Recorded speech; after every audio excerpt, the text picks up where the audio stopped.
अशोक ने अपने राज्याभिषेक के 10वें वर्ष बोध गया की यात्रा की थी।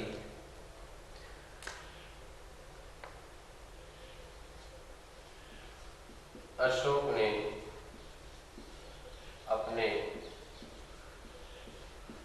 राज्याभिषेक के 10वें वर्ष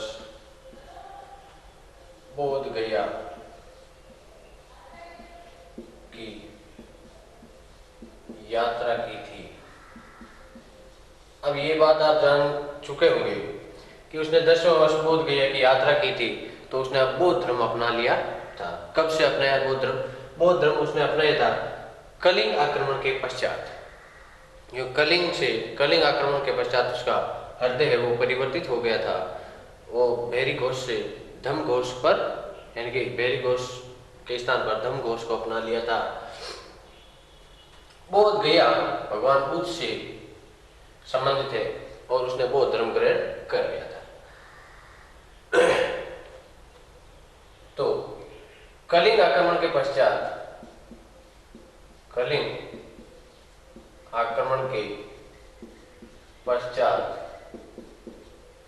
अशोक ने बौद्ध धर्म ग्रहण कर लिया था।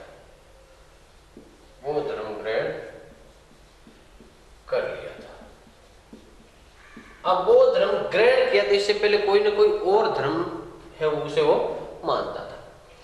तो इससे पहले अशोक ब्राह्मण धर्म का अनुयायी था।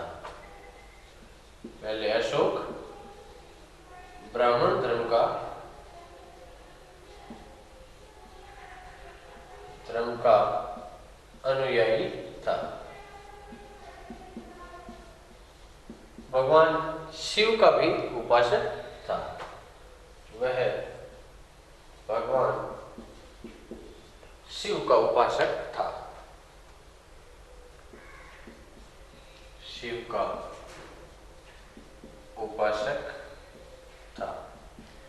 अब बौद्ध धर्म ग्रहण किया, तो बौद्ध धर्म में से दीक्षित किसने किया था? किसने पढ़ाया, बताया था कि ये बौद्ध धर्म है, इसके बारे में ये इनकी भगवान बुद्ध ऐसे थे, वो थे, उनकी ये सिद्धांत या उनकी ये दी गई शिक्षाएं हैं, उनके सिद्धांत है। तो बौद्ध धर्म ने अशोक को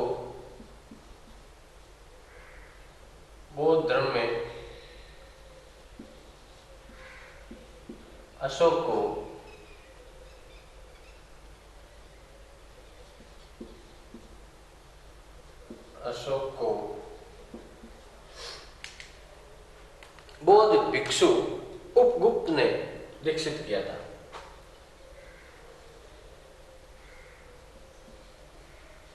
बौद्ध भिक्षु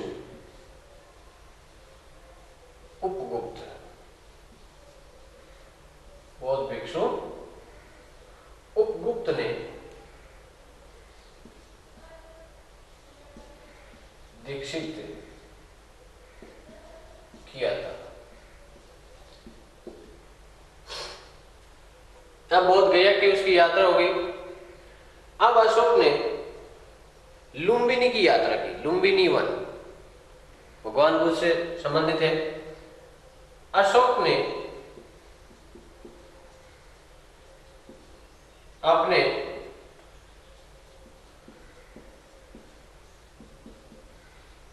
राज्याभिषेक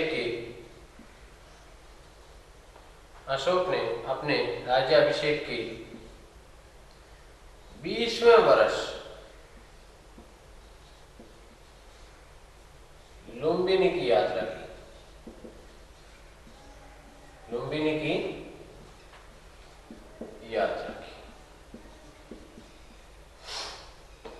अब लुम्बिनी की उन्होंने यात्रा की तो कुछ वहां पर उन्होंने छूट भी प्रदान की थी। तो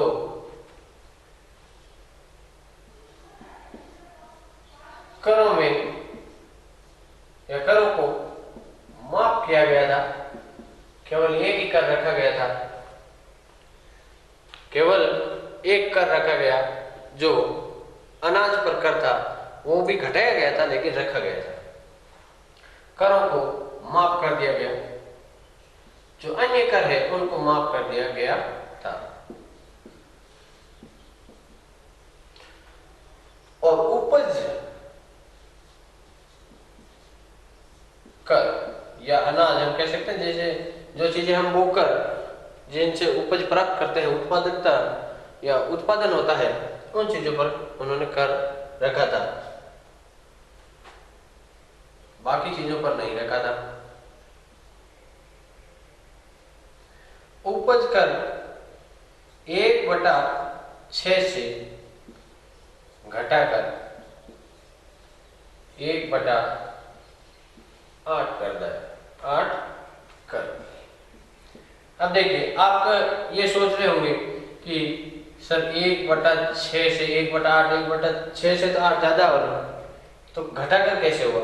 हम देखिए कि एक चीज है 48 कि 48 क्विंटल अनाज या उपज हमें प्राप्त हुई, तो 1/6 कर है, तो 6 का भाग देंगे, 1 से गुना हुआ, क्या है 8, तो टैक्स कितना लगा हमें 8 क्विंटल, और घटाया 1/8 किया, अब 48 इंटू 1/8 या 8, तो 8 का भाग हम 49 में देंगे तो 6। देखिए टैक्स पहले 8 था, फिर घटकर 6 हो गया था।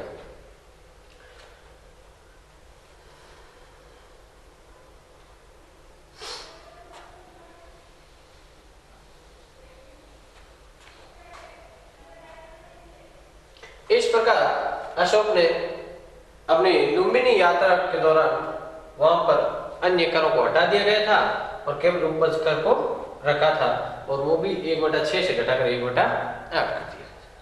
ये जानकारी हमें कहां से मिलती है? ये रूमिंदई अभिलेख से हमें जानकारी मिलती है। ये जानकारी हमें अशोक के रूमिंदई अभिलेख से मिलती है। हमें रूमिंदई अभिलेख से मिलती है। नेपाल में स्थित लुम्बिनी वर्तमान में कहां पड़ रहा है? नेपाल। रूमिंदई अभिलेख से मिलती है।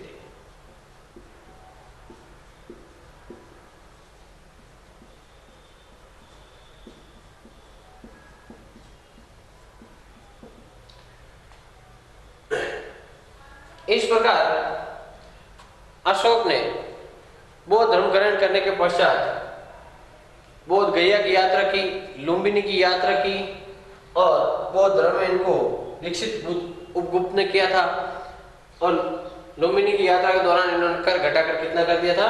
1/6 से 1/8 कर दिया था। अब एक जगह से मिलता है अशोक के बौद्ध धर्म का प्रमाण, अशोक के बाबरू शिलालेख। अशोक ने बाबरू शिलालेख में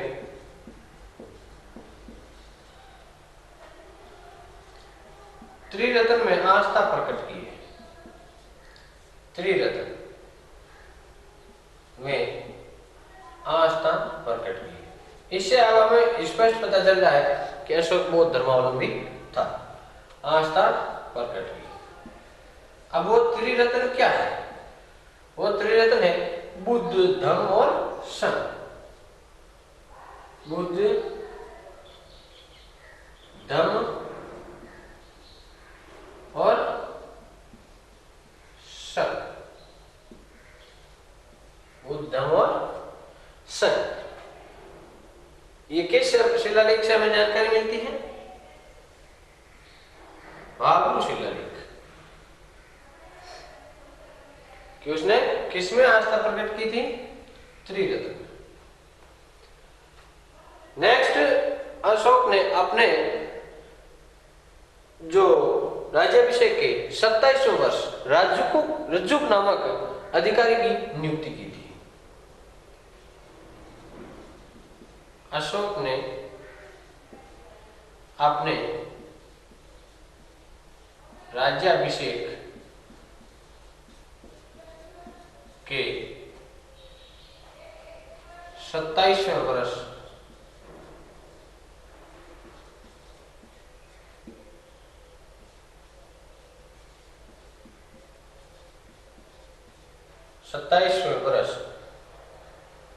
रज्जुक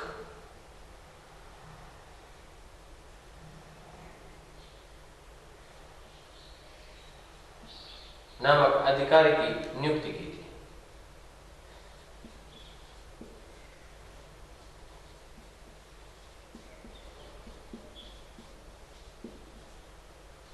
अधिकारियों की नियुक्ति की थी।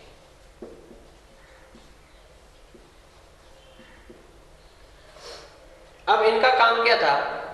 इनके रज्जुक का काम क्या था? इनका काम था न्याय करना। क्या काम था? न्याय करना। इनकी एक बड़े राज्य में जो न्यायिक सिस्टम है उसको चलाने के लिए कुछ अधिकारियों की आवश्यकता थी, तो उन्होंने रज्जुक नामक अधिकारी की नियुक्ति 27वें वर्ष की थी अपने राज्याभिषेक के।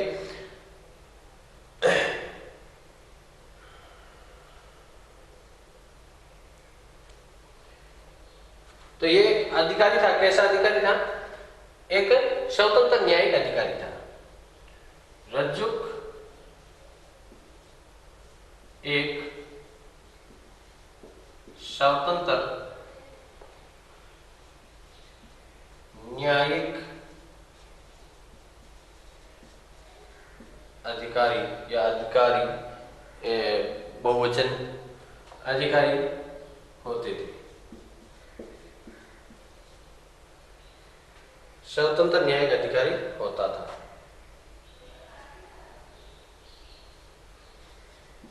अशोक ने अपने 5वें शिला जो अभिलेख है उसमें लिखा है कि उसने धम्म मात्रों की नियुक्ति की थी और उन धम्म मात्रों का काम था बौद्ध धर्म का प्रचार करना था। तो वो कैसे करते थे कि प्रत्येक 5वें वर्ष उनको अपने राज साम्राज्य के जो लोग थे उनसे मिलना होता था। उनके दुखों को दूर करने के लिए, गरीब मजदूरों को सहायता प्रदान करने के लिए धम्म मात्रों की भी नियुक्ति की गई थी।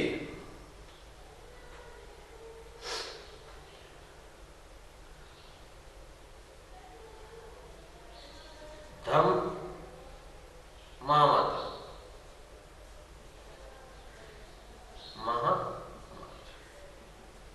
अब इनकी नियुक्ति है वो 5वें में शिलालेख अभिलेख में बताई गई है।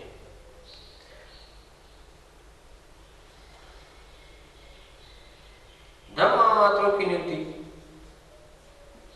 धम्म महामात्रों की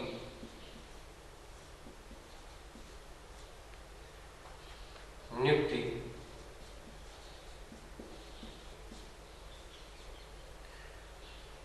अशोक ने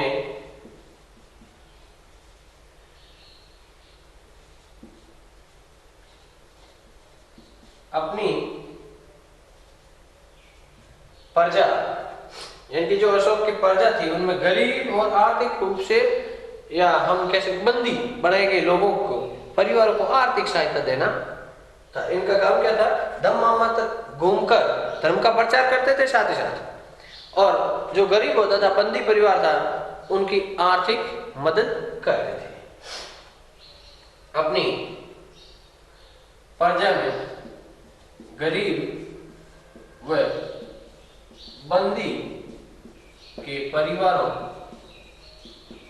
की आर्थिक सहायता के लिए की थी, कि आर्थिक सहायता के लिए की थी।